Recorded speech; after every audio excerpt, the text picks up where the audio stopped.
happy National Poetry Month. Thank you so much for coming out today to support the Writers' Colony at Derry Hollow and to celebrate the beauty and power of poetry. I'd like to remind everybody that following our featured readers, we're going to invite audience members up on stage to read a poem or two. And I'd also like to thank our hosts, Wendy and Dave from Got a Hold, for choosing the Writers' Colony at Derry Hollow as their April Tips for Transformation benefactor again this year.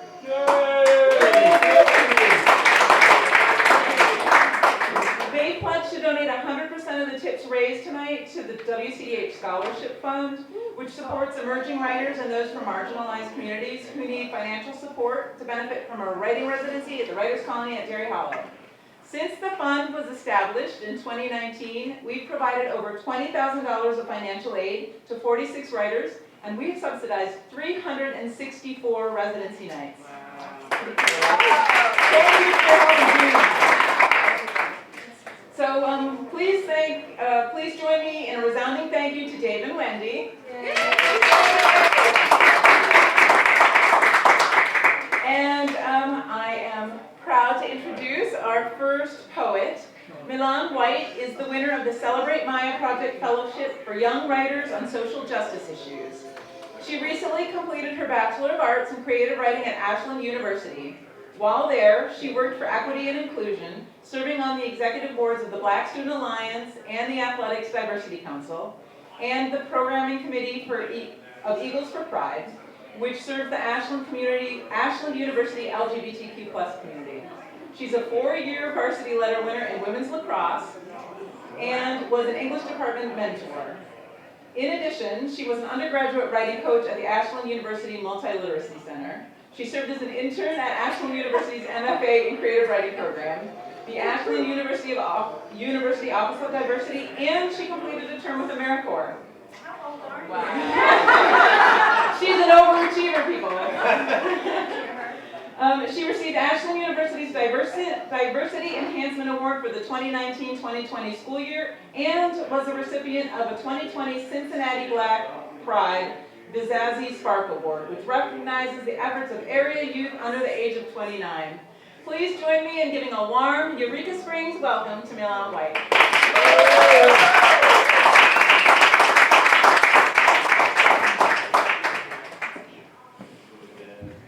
Hi, everybody. That was a great introduction. I was like, okay, I have done some pretty cool stuff. But I'm Melan. I don't really think there's more to the introduction. I'm from Cincinnati, Ohio. Born and raised in the Midwest. I don't know what that's done to me, if it's done anything good or bad, but I don't know.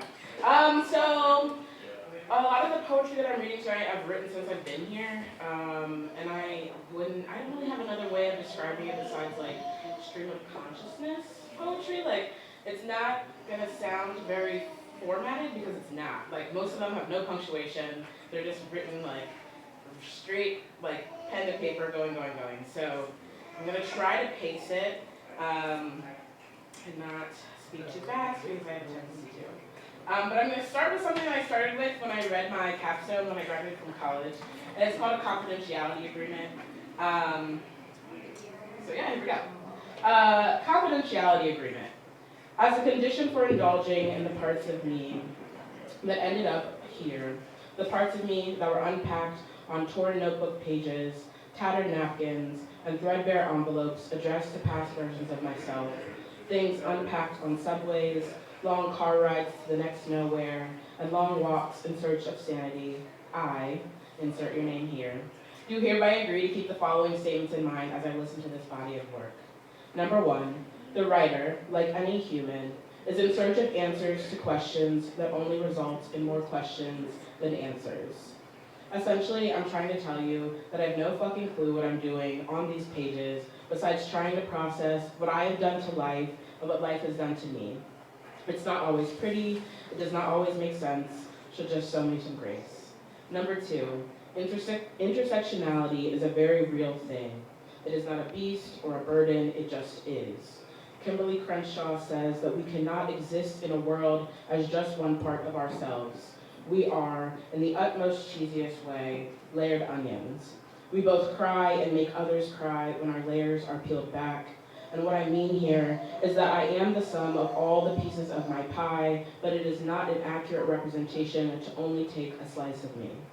Number 3, my life is a rough draft, and this body of work is a meditation on the tip of the iceberg that is my existence.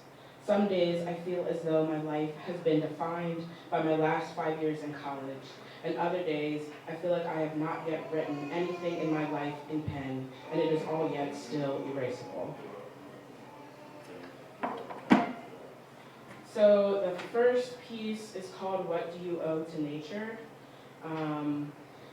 And it's kind of a meditation on nature as church or like God, or just finding like spirituality in nature. And I didn't really have a lot of access to nature growing up. Like I'm from the inner city, and like greenery was man-placed, so it didn't feel as like amazing as being able to go on a hike and just like be amongst the things that were naturally there. So, what don't I owe to you, Mother Earth, but first an apology. I have tried to leave you far more times than I have tried to thank you, and for that I am sorry. I love you, and I don't say it enough, because quite frankly, sometimes I make a sport of taking you for granted. You are the second greatest teacher to my parents. You are lover, you are fighter, you are survivor, you are creator, you are destroyer, you are change, you are God, and there is no greater power than you. You restore, you repair, and you hold us tighter than any hug we've ever had, and for that, I should have brought myself to my knees and worshipped you way sooner than I have. And you've never told me no, and you've never told me stop, you've never told me to slow down, you've never said you can't, you won't, or you must. You have only ever told me to grow. Mother Earth, I am indefinitely indebted to you for keeping me. You are alive, and you are life itself. Everything both comes from you and returns to you all at once. You are the purest definition of whole, and it's no wonder that you love circles. Cycles are your love language, and I think I am in love with you. Thank you for continuing to breathe life into me. You restore me. You renew me. You are both restorer and renewer, and you have never asked me for anything in exchange, but I think I should give you my time. Because I'm not sure any other gift could compare, and even the breath in my body is not but a mere sacrifice to what you have already bestowed upon me. I am so thankful for life, for the trees that sustain life, for the flowers that constantly reach for the sun, for creatures of many and of magnitude and of beauty. I am thankful for cycles. I cannot thank you enough for teaching me about perseverance, about permanence, about ends. You have taught me that nothing truly dies unless it has lived, and even then, once something has had life, it will always have it. Mother Earth, you have showed me that eternal life is amongst the soil, is amongst the branches, is amongst the leaves, is amongst the droplets, is amongst the clouds, the sun, the sky, the moon, the waves, the light, the dark, the air, the smoke. Everything is everything. Mother Nature is everything. I love you. I am so very afraid of you, but fearless of everything else, and I don't think you would have it any other way. I love you, I love you, I love you. Thank you for giving me life and then sustaining it for days and days. Thank you for life. Thank you for breath. Thank you for rest. Thank you for cycles. Thank you for restoration. Thank you. I am renewed.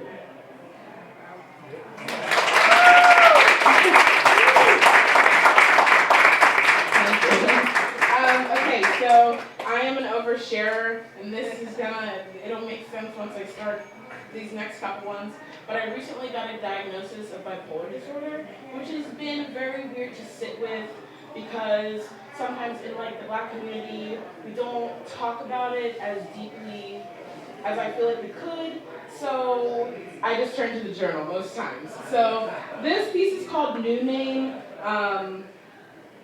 It connects to a later poem, but I'll explain the connection a little bit. New Name. The essence of her is still the essence of me. I am no longer open wound, but I am still scar, and I am still scab, and that form of me may be more permanent than I would like, but that is life. When I say the essence of her is still me, I mean that I have a desire to drive unsafe and to drive fast in places, but it is just a desire. I have a yearning for pain sometimes, pain that is far from healthy, pain that is far from spiritual, but it is just a yearning. Sometimes I picture myself lifeless more often than I picture myself with life, but I do not act in that way anymore.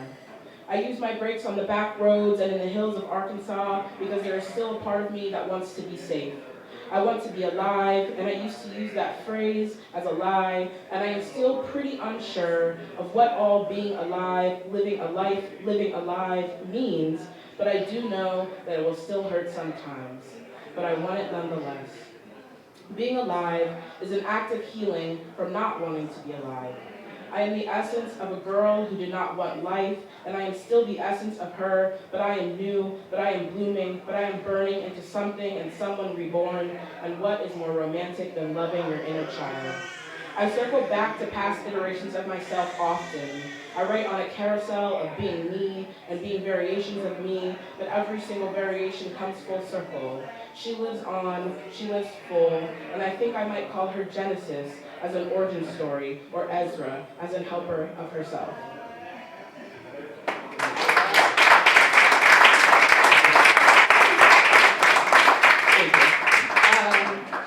Okay, this one's called No Name, so similar to the last one, but very, very different in content. I have an obsession with water. Like from the very first time I learned how to swim, like I'm always drawn to like anything that floats. So this one is kind of an ode to water in a weird kind of way. I am not made up of what I was made up in the moment just before this, which is to say that I, me, we are constantly in a state of change, and this may be enough to let go of our worries. There is no permanence, there is no substance in water, and yet there is all substance. Everything is everything. The world flows into me and me into the world, and one day the vessel that I am using now will become soil for the next vessel, the next body, the next thing to grow. Who knows cycles, who knows full circle, who knows flow more than water? A living current cannot die. Motion is life, and therefore these streams have dreams too. And maybe in the passing of particles, and maybe in the droplets, and maybe in the rain, and maybe in the whirlpools of life, the water is whispering to us and saying, it will all come together in moving time.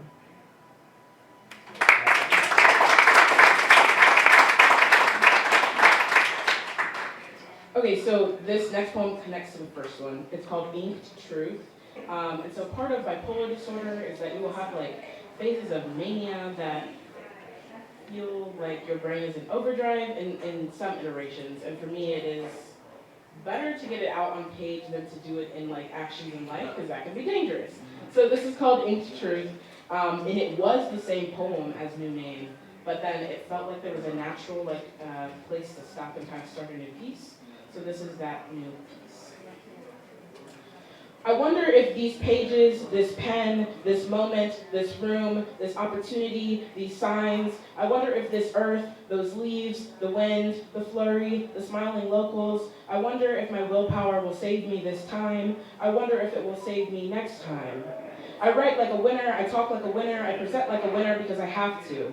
Because I know that to be black and to be queer and to be woman in this world is enough, but usually enough means too much, and so to be sad or to be depressed or to have an ideation of not being anyone anymore, those things are usually not welcome in a winner's mind, but they are always welcome on a page.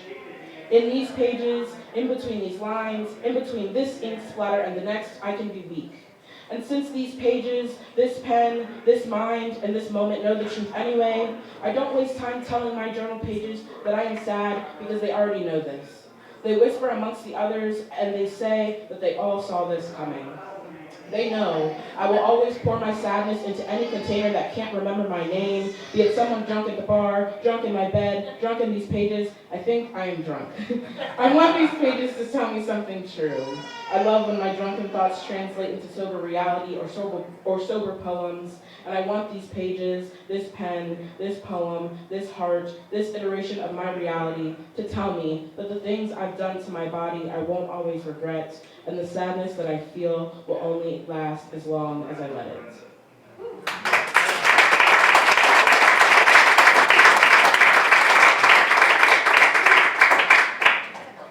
Okay. That one was heavy, then another heavy one, and then the last two are like very light. This one's a doozy. We're just gonna get into it. It's a little heavy. It's called binary. Binary.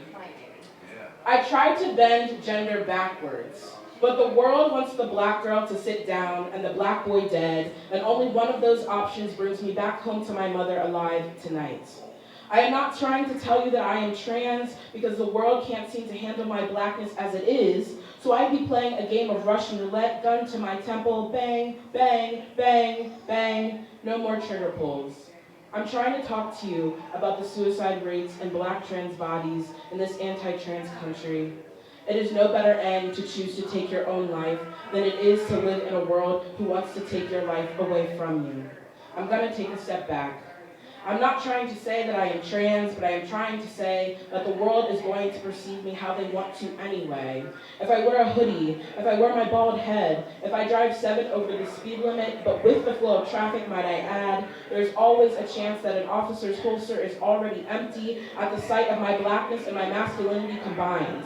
And even if I wear a really cute spaghetti-strapped dress to the bar, I reveal a little chest, I show my curves, there will always be a man willing and ready to sexualize me with his eyes. And hopefully only his eyes if I'm lucky. What I'm trying to say is that black trans people live on a line of what white America feels from day to day. What I'm trying to say is that if I am perceived as black boy at the wrong time, in the wrong place, I am perceived to be in the wrong skin, and I become the next chalk outline, and my mother can now only bring herself to say my name when praying on her knees.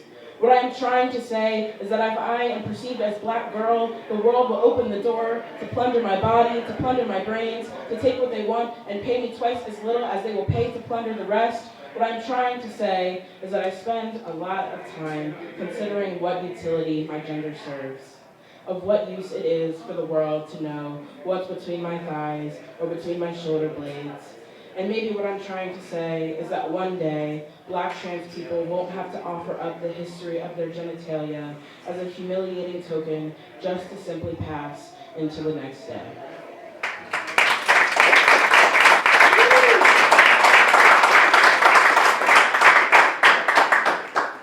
Okay, 2 light ones, and these are the last 2. This one is called Spoken. And I wish you guys could see this because this is a great example of one of the ones that has absolutely no punctuation. So whenever I read it, like it's just in the cadence of however I'm feeling in the moment because there's no place for me to naturally pause. So yeah. The weather after it rains, the rain itself, writing with the perfect pen, in the perfect place, on the perfect hike, nature. The shape of a circle and the ways it is forgiving and whole, new tattoo ideas and old tattoos that cover up old scars, that cover up old versions of myself, when my family checks in, when friends check in, any kind of water, whether it consumes me or not, driving when it doesn't feel like you're doing anything but drifting through time, and dancing with good music or dancing with no music, or dancing with good vibes or dancing with no vibes, and Lawrence, the third, my brother, or Lawrence Jr., my dad, or Lawrence Sr., my grandpa, and my mama, and Jamila, and Mel when she is not in crisis. And I kind of want to say G, but maybe I shouldn't mention my ex in a poem. And Anansi, oh my word, the most handsome baby boy. He is a ray of brown-hued sunshine. And I love fruit when it's fresh, and I love ideas when they're fresh. And the right texture of anything at all. Sometimes crying, and sometimes hugs. Well, maybe always hugs, from the right people, and the right high, and the right poem, and the right reading nook, and the right moments, and when things are in excellent order, this is what restores and refills me. Yeah.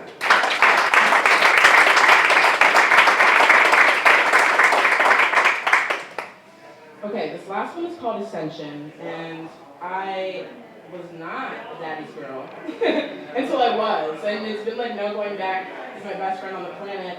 I'm gonna have to read this to him because I think he would like it. So this is Ascension. Time will become the only currency that matters between father and daughter. Precious minutes are valued over the dollar. Memories made in the blink of an eye. Moments will always last longer than the dress hanging in the closet, the hand-me-down car on her 16th birthday, the fancy dinner when she finally graduates from college. But when you have one of the worst anxiety attacks in your 22nd year of living, the only thing that will matter is that he picked up the phone and he was there, and he was there, and my dad was there. He was there for me. Sometimes it won't matter what is said in those shared moments, only that the time and the breath and the love was shared. Dad, I promise you your company is way more than enough. When I try to build something on my own and you come out the front door, you come outside, you come to support, you come to guide, when you no longer take things over, these are the moments that form my character. You are watering me. I am becoming the plants you never could. I am becoming tall. I am becoming strong. I am becoming confident. I am becoming a winner because I am becoming me. I will eventually tell you that I am learning to water myself, and all that means is 2 more hands pouring water onto me, into me. All that means is exponential growth. I will always need you. When I shave my head and I miss a spot, when I put the wrong oil in my car, when I play the lottery on a whim but I have no idea how to play the lottery on a whim, when I want recommendations for oldies music, these moments count too. It is the little things. I want the fabric of me to contain stitches from you. I want you to watch me grow into woman, into daughter, into all that you are and all that I am combined. And eventually I water you too. We both have started to see the reciprocity of it all. Everything is everything, and you keep me grounded. You keep me buried in steady roots, in steady love, and as long as I have you, I don't ever have to look twice at myself to know that I am growth, I am growing, and I am love.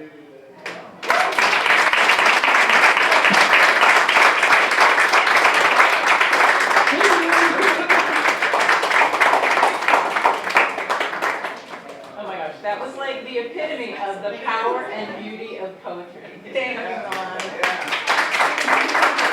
That was awesome. All right. So next up, we have Sandra Jackson-Opoku. She was first a writer in residence at Derry Hollow in 2008 as the winner of the May Fellowship for Children's Writing. She is the author of the award-winning novel, The River Where Blood is Born, and Haunt Johnny and the Women Who Loved Him, an Essence magazine bestseller in hardcover fiction. Sandra's fiction, nonfiction, poetry, and dramatic works, yes, another overachiever, are widely published and produced. Her awards and accolades include a National Endowment for the Arts Fellowship, the Coordinating Council of Literary Magazine's General Electric Award for Younger Writers, an American Library Association Black Caucus Award, New City Lit 50 Hooverly Books in Chicago 2020, an inaugural Esteemed Literary Artist Award from the Chicago Department of Cultural Affairs. Please help me welcome Sandra Jackson-Opoku.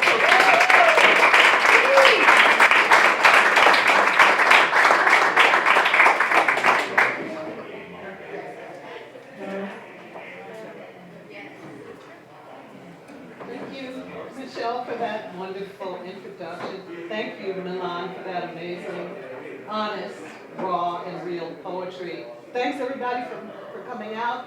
Thanks to the Writers' Colony at Derry Hollow for bringing me here and hosting this event. Thanks for God Hold for being a sponsor. This is amazing. Thank you. I'd like to start our readings by paying homage to my literary godmothers, the people for whom, without myself, Melan, Janice, and other Black women writers would not be able to do what we do. I was talking about Gwendolyn Brooks on the way down, who is was the poet laureate of Illinois and a kind of inspiration to all poets, but especially Black women. But tonight I'm going to read a short poem from Lucille Clifton. She was the poet laureate of Baltimore, and her family and supporters are turning her old home into the Clifton House, which is going to be a literary center in Baltimore, which is very exciting. won't you celebrate with me? Won't you celebrate with me what I have shaped into a kind of life? I had no model, born in Babylon, both non-white and woman. What did I see to be except myself?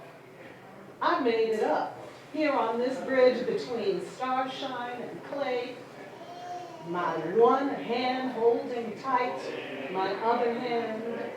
Come celebrate with me that every day something has tried to kill me and failed.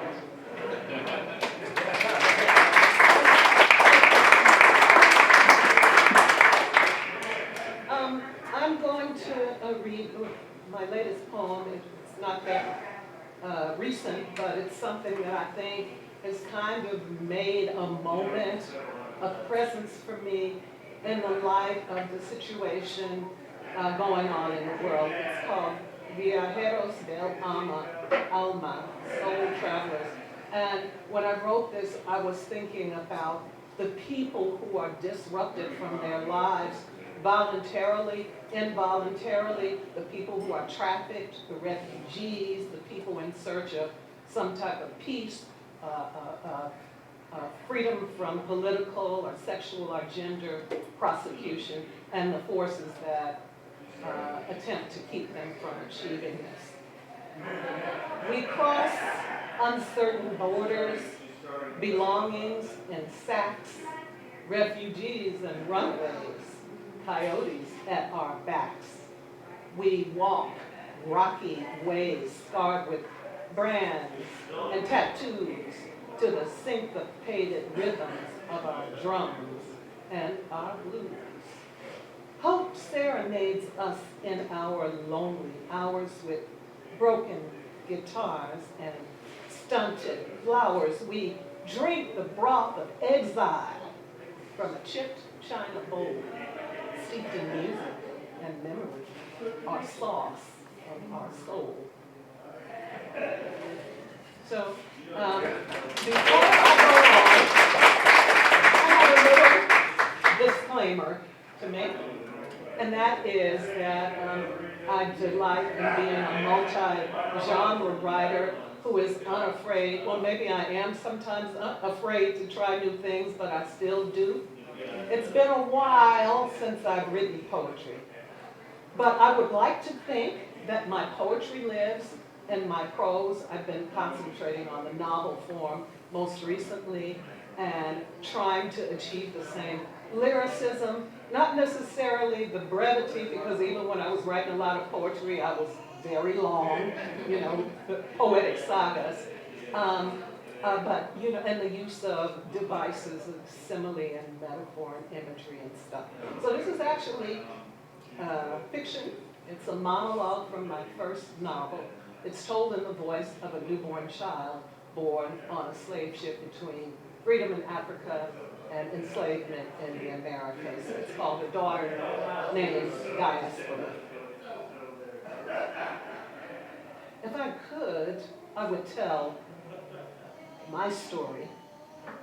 If I had a voice in my mouth that I could command, others would know my name. Mine would be a short story. I have only just come into being, but this is what I know of the world. From inside my vessel, I knew such a rocking, a heavy sway in my wave of water, a vessel that held me in a stormy peace for my time. My mother did not want to give me to this world, though I am young, this I know. She did not want to deliver me from the place that had become too small to contain me. She wanted to keep me inside her as a ship trapped in the belly of a bottle. Even though I had broken the cork and spilled the water, even though I twisted and struggled to make my way out, she pressed her knees together and did not howl at the pain that came as regular as a heartbeat. She dug her nails into rotting wood and would not move. I called but she would not release me from the place that had become a prison. So I pushed my own way out, slithered through the neck of the vessel and out of the opening. I gave birth to myself. And though I have escaped my vessel, I find myself still within a vessel. It is a huge cradle of splintered wood that rocks and sways. It is a cradle rocked by wind and water, and I am not the only one in it who cries for food to fill me or for dark arms to hold me. I am not the only one here who moans. Perhaps I have been delivered from one prison to another. But now that I am here, I am beginning to know the world. The taste of sweet water that comes before the milk, the thick black night sky that is so like the dark place I have come from, but it is not a close darkness. It is a far darkness, studded with lights I can see, but not touch. She holds me to herself, cuddling me in a cloth of many colors. I know she would return me to eternity, offer us both to the spirits in these wide, wide waters that surge around us, but she will not. Though I am new, I know we have some destiny to play out at the end of our passage. I fear that I will not have long to know her. I think she knows this too, for she stares hungrily at me. My hands, my body, my eyes. She plucks me from her breast to examine my face as if to memorize it now so that she will know me again. And maybe this is why she has not named me. To give name to that which is not yours to keep is to hasten the pain and sharpen the moment of the separation. So I am wise in the wisdom of newness. The ancient wisdom I must lose only to seek again. I am nameless, and since she will not name me, I name myself Diaspora. A sweet water song in saltwater blues. It has sifted through leagues of sea and settled into sand. It is in the surge that begins at one shore and ends in a wave at another. I'm not the only one here who sings or moans. We are not lost. We are not nameless. We are not silent. Listen if you pass this way, traveler. Hear us.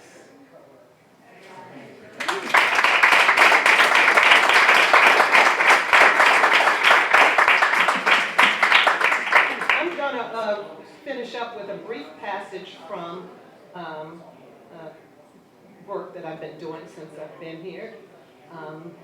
It is part of an epic historical novel that examines long-standing connections between China and people of African descent. And while this may seem strange to some people, I am a product of that. In like the late 1800s, after slavery ended, if anybody here knows the Mississippi Delta, there was a community of enslaved, well, they weren't enslaved, they were indentured workers, but they were kind of like enslaved Chinese men who had come from South China, and they worked on the railroad, they worked in gold mining, they worked in sugar cane cultivation, and in the Mississippi Delta they found a niche where they started shops, little grocery stores, general stores, where they were kind of like middlemen between the white planting interests, the cotton planters, and the black sharecroppers. And allegedly, I have not confirmed this with any kind of genealogical data, but on my father's side of the family, I mean, you would not look at them and think that they had any Chinese in them, so they're big, dark, tall people. But they all have slanted eyes. And so my father would always tell me that sometimes it was his grandfather, sometimes it was his great-grandfather was Chinese. I wondered about, how did those sort of connections come together? So this is actually, but the connections between Black and China is even longer. It's like 2,000 years old. This is from the voice of a woman named Ayan. Just as there was a transatlantic slave trade that brought enslaved Africans from mostly the west and central coast of Africa to the Americas, there was also an Indian Ocean slave trade controlled by the Arabs that took East African people to places on the Asian continent, including China. And this is the voice of a woman who is a part of that experience. She actually, I should probably set this up, has fallen in love with a stranger who tells her he's going to take her to the big city and marry her, but instead he sells her to the slave ship captain. It was the sea at Berbera that frightened me most. A vast expanse of water stretching off into the distance like a second sky. The city was an unwelcoming sight after traveling so long and so far. I saw tall stone buildings I feared would topple, strange bearded men thronging the bazaar, creaky wooden vessels crowding the harbor. I could barely hear my own voice above the din of market vendors, the shouts in unfamiliar tongues, the bellowing of too many camels being herded through the narrow lane. Yet once I was aboard the Arab vessel, traded like so much amber, ivory, frankincense, and ostrich feathers, I watched the receding city with a deep sense of loss. That night, a sailor, all right, so trigger warning, there's a passage of sexual violence in this place. That night, a sailor picked me out among the captive girls, pushed me to the deck, and tried to force my knees apart. I screamed, and he slapped me across the face. I screamed again, and the captain came and pulled the man off of me. Foolish, foolish me. I thought the man my rescuer. I blubbered over and over again. Mahad Sani, thank you, thank you. The captain bent between my legs. He touched me there, lightly, then examined his fingers.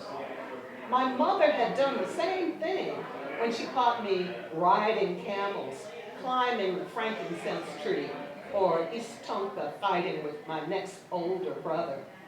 It was Aiden, always Aiden, who lured me out of doors and into trouble. My sister said that when I was born, Aiden fled to the arbor and wept. Aiden wanted a younger brother, and he came to treat me as such. Whenever my mother found us play fighting, she would try to beat him, though he'd usually dodge her blows and run away. Aiden's blessing was not in the way he looked, but what he did. But my mother praised me for being small and fair. Aiden was praised for growing tall and strong. He began to compete in the East Tonka Games at the New Year's Festival at Afbuye. These warriors are heroes. They didn't come there to fight. The festival wouldn't happen. If the festival didn't happen, then widespread famines and infertility would surely follow. I'm going to skip over to the point where she has arrived in South China after a grueling Indian Ocean voyage. I tumbled from that slave ship into a different kind of heat than the desert I had known all my life. It draped my body like a sweat-soaked camel blanket. I came onto land with legs wobbly as an infant's, wasted in body and spirit. I didn't know if I would live or die, and truly didn't care. Yet my value was as a traded good, so efforts were made to keep me alive. A Chinese healer forced tonics of honey, herbs, and crushed turtle shell down my throat. He further revived me with tinctures of poppy syrup.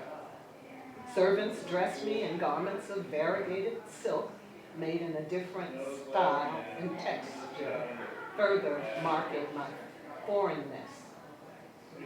I had nearly recovered my health when I was taken to a place somewhat more refined than the one I was sold from at Fairville. Instead of clamoring to bid, a single buyer was led into the room where I knelt on a silk cushion. The man bowed deeply before an Arab trader, removed a card from his sleeve and held it up. The trader then nodded, the transaction complete.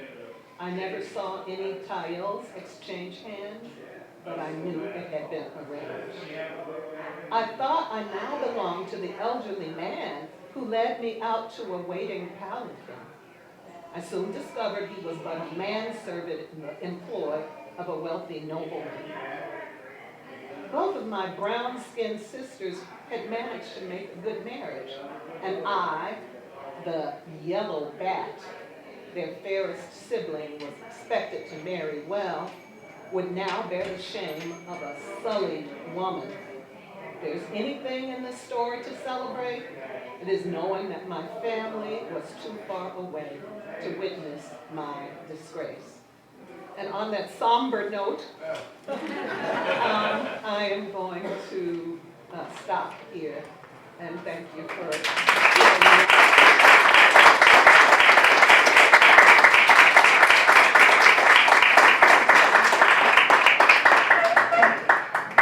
Thank you, Sandra. All right, does anybody else have anything they would like to share with us? Poetry? Anything? Prose? Anyone feeling brave? All right, well, there's always next week. So get it ready for next, huh? Okay. All right.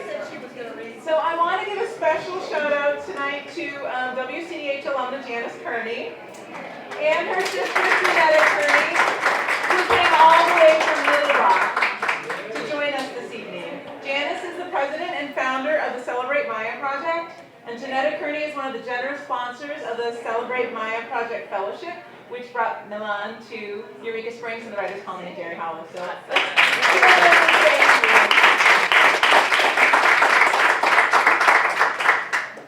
Thanks also to Dave and Wendy, and thanks to all of you, literature and beer lovers both, for coming out tonight and supporting the Writers' Colony at Dairy Hollow. Please come back and join us next Thursday, April 14th, when writer and poet and spoken word artist Jamie Lee Morris will share her work with us.